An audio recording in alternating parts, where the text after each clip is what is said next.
تو ہمارے اس سیگمنٹ میں جو مہمان ہیں احمد بلال محبوب صاحب دانشور ہیں، پلڈیٹ کے سربراہ ہیں، ان کے مضامین ہم پڑھتے ہیں اور ٹی وی پہ مختلف اپیرنسز دیتے رہتے ہیں روز ہی۔ بہت شکریہ بلال صاحب اپنا قیمتی وقت دینے کا۔ آپ ہی کا میں مضمون پڑھ رہا تھا جس میں آپ نے کہا کہ جی مختلف حکومتوں نے 23 کے قریب آئینی ترامیم کی ہیں، جن میں سے 13 کا جو تعلق ہے وہ عدالتی معاملات سے ہے، 8 وہ ہیں کہ جو کلیتاً عدالتی معاملات پہ تھیں، عدلیہ کے حوالے سے تھیں، 5 ملی جلی تھیں۔ تو کیا یعنی کہ 56% یہ تعداد بنتی ہے آپ کی اعداد و شمار سے، تو پارلیمنٹ کی جو عدلیہ سے اتنی محبت ہے وہ کیوں ہے؟ اور کیا اس کے بعد جو ہے عوام کی زندگی میں کچھ مطلب ہے انصاف کے اگر ہم معاملات دیکھیں تو کچھ فائدہ ہوا ہے نہیں ہوا؟ بہت شکریہ۔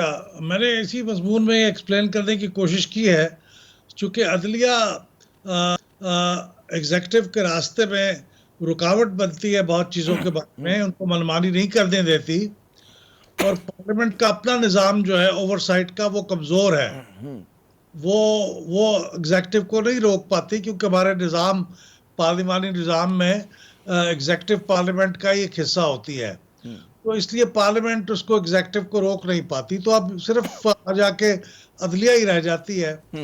اس لیے عدلیہ کو بار بار کوشش کی جاتی ہے کہ اس کے دانت کھٹے کیے جائیں اور عدلیہ کو ایک ایفیکٹو اوور سائٹ کا یا اکاؤنٹیبلٹی کا انسٹیٹیوشن رہنے دیا جائے۔ یہ بڑی سیدھی سی بات ہے۔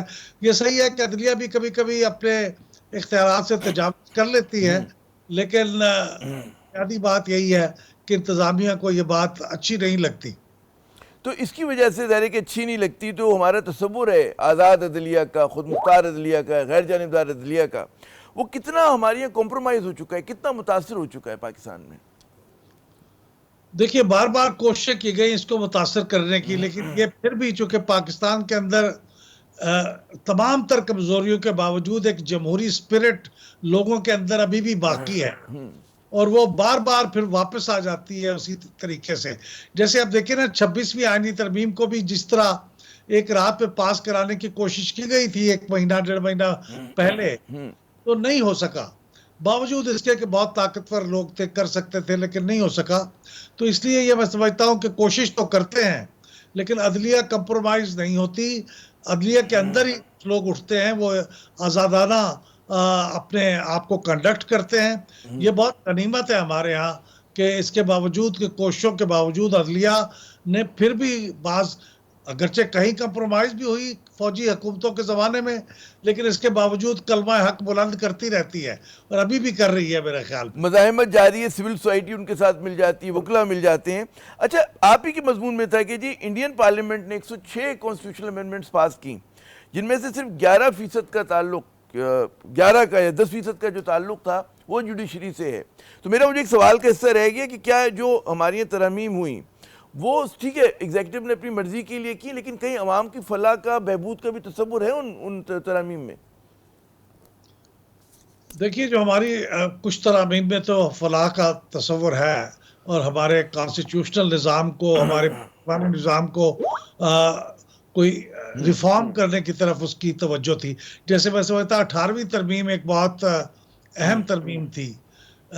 اس سے پہلے بھی 18ویں ترمیم سے پہلے بھی کوششیں ہوئیں، جیسے 8ویں ترمیم تھی، وہ تو کمپرومائز قسم کی ترمیم تھی، لیکن 18ویں ترمیم میں سمجھتا ہوں ایک بہت اچھی مثال ہے جس میں ایک کمپرومائز بھی ہوا، جو صوبوں کی خود مختاری تھی اس کا تحفظ بھی ہوا، اور پارلیمانی نظام کو بھی مضبوط کیا گیا۔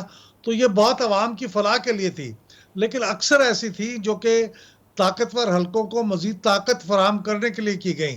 جیسے اب یہ ترمیم ہوئی ہے 26ویں، اس کا عوام کی فلاح سے اتنا تعلق نہیں ہے، اس کا تعلق تو جو برسر اقتدار طبقہ ہے ان کو کچھ جج قابل قبول نہیں تھے، انہوں نے اس کا اہتمام کیا ہے۔ تو یہ بہت سی ترامیم تو ایسی ہیں جو پاور پالیٹکس کے لیے تھی، چند ترامیم ہیں جو محدود سیاسی مقاصد کے تحت کی جا رہی ہیں۔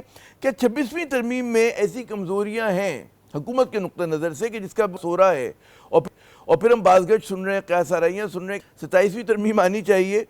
جیسے فرض کریں کہ ابھی تک غالباً یہ کلیئر نہیں ہے کہ جی جو آئینی بینچ ہے اس کا سربراہ کون لگائے گا، تو یہ اس طرح کی کوئی کمزوری ظاہر حکومت چاہتی کہ ہم لگائیں، اور وہ نہیں چاہتی کہ جو ہے عدالت خود جو بینچ ہے تو بینچ کا تو پھر بھائی اعلیٰ عدلیہ کو خود ہی فیصلہ کرنا چاہیے نا اس کا. جی جہاں صاحب اس بارے میں تو بڑا واضح ہے جو 26ویں آئینی ترمیم ہے، باوجود اس کے کہ ہم اسے پسند کریں یا نہ کریں، لیکن جو اس کی پروویژن ہے وہ تو یہ ہے کہ یہ بینچ بنائے گا جوڈیشل کمیشن، اور اس بینچ کے اندر جو سینئر موسٹ صاحب ہوں گے وہ اس بینچ کے سربراہ ہوں گے. یہ تو بڑی کلیئرٹی ہے اس کے اندر. تو اور ظاہر ہے وہ جوڈیشل سینئر موسٹ تو منصور صاحب بن جاتے ہیں جن کے لیے پورا یہ تماشا لگا. دلچسپ بات ہے یہ. نہیں، جنرل منصور علی شاہ صاحب کو وہ جوڈیشل جو کانسٹیٹیوشنل بینچ کا حصہ بنائیں گے تو وہ بنیں گے نا اس کے سربراہ. وہ تو اس کے اندر میرا نہیں خیال کہ اس کا حصہ بنیں گے. وہ تو اپنی مرضی سے ججز لگا سکتے ہیں نا اس کا. اسی لیے تو جوڈیشل کمیشن کا ذمہ لگایا گیا ہے. نہیں لیکن اس میں چیف جسٹس کرتا ہے. اس میں جوڈیشل کمیشن، اب یہ بڑا ایک ٹرکی سا سوال ہے نا کہ اس میں حکومت کے لوگ بیٹھے ہوں گے، وہی بینچ میں لوگ لگا رہے ہوں گے. کتنی یہ چیز مؤثر ہے؟ پھر اسی تناظر میں پی ٹی آئی نے فیصلہ کیا کہ جی ہم بھی اس جوڈیشل بینچ میں اس میں بیٹھیں گے جو لوگوں نے پہلے نہیں بیٹھ رہے تھے. بہت اچھا فیصلہ کیا انہوں نے. ان کو پارلیمانی کمیٹی میں بھی بیٹھنا چاہیے تھا. انہوں نے جب نظام سے علیحدہ ہونے کا فیصلہ کیا ہے بہت غلطی کی ہے. اپنے آپ کو بھی نقصان پہنچایا ہے اور نظام کو بھی نقصان پہنچایا ہے. تو بہت کچھ اہم بات ہے. مجھے مختصر اگر جواب دے سکیں کہ بینچوں کے جج لگانے میں حکومت کا یا پارلیمنٹ کا کوئی کردار اصولی طور پہ ہونا چاہیے؟ دیکھیے ایسا ہوتا تو نہیں ہے، لیکن یہ ایک کمپرومائز ہے کہ کانسٹیٹیوشنل کورٹ بن رہی تھی تو انہوں نے کہا اچھا کورٹ نہیں بناتے، اتنی بھی الگ انسٹیٹیوشن نہیں بناتے، تو اب بینچ بنا دیتے ہیں. لیکن بینچ بنانے کا اختیار جوڈیشل کمیشن کے پاس ہوگا. تو یہ تھوڑی سی عجیب بات ہے. نارملی پاکستان کے کانٹیکٹ میں تو کبھی ایسا نہیں ہوتا. یہ تو چیف جسٹس پاکستان ہے وہ بناتے تھے، یا پھر وہ کمیٹی ہے 3 ججز کی وہ بناتی ہے. لیکن اس کیس میں جوڈیشل کمیشن بنائے گا.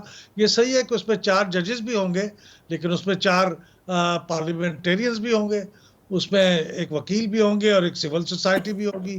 تو یہ چیزیں ہوں گی اور اس میں حکومت کا پلڑا میرے خیال میں بھاری ہوگا. بہت شکریہ احمد بلال صاحب، آپ نے اپنا قیمتی وقت دیا. ناظرین بات یہ ہے کہ دنیا بھر میں تصور یہی ہے کہ جی اعلیٰ عدلیہ کو آزاد و خود مختار ہونا چاہیے، اور اگر حکومت جو ہے وہ کہتے ہیں نا کہ ججز تعینات کرنے لگے بینچز میں، تو پھر ایک عام آدمی کا حکومتی زیادتی کا شکار ہوتا ہے تو پھر وہ فریاد لے کے کہاں جائے گا. یہاں پہ لیتے ہیں ایک وقفے کے بعد جب ہم دوبارہ حاضر ہوں گے تو کچھ بات ہوتی ہے پاکستان انٹرنیشنل ایئر لائنز کی نجکاری کی. اس کے حوالے سے ہم ایک رپورٹ ہے وہ ہم آپ کے سامنے پیش کریں گے. ہمارے ساتھ رہیے گا.